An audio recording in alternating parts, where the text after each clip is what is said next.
mismo sinasabi ko sa inyo, and I'll give you that promise again tonight. Remember it for all time.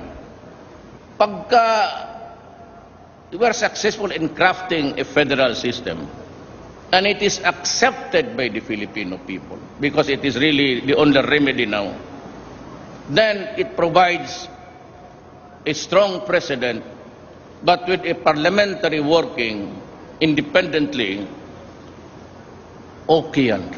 Maganda yan. Alam mo bakit? It will dissipate the authority of a few in the hands of holding the power.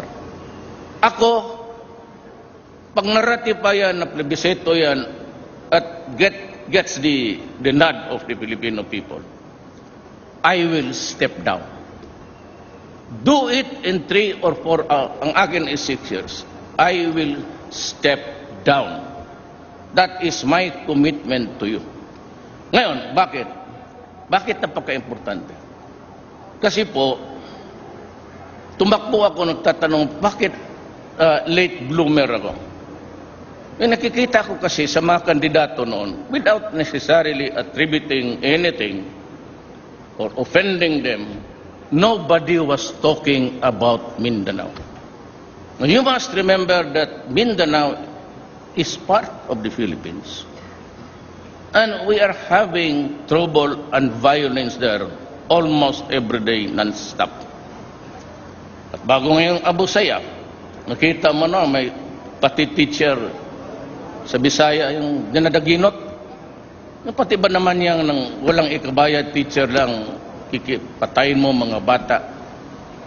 And in some parts of Mindanao, ganon ang nangyayari.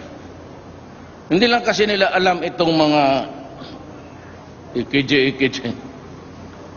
Hindi kasi wala kayo dito. Hindi kayo ang nagdadala sa gobyerno. Ang sabi ko inyo noon, walang tumitingin sa Mindanao. This I can tell you. So, balik-balik to.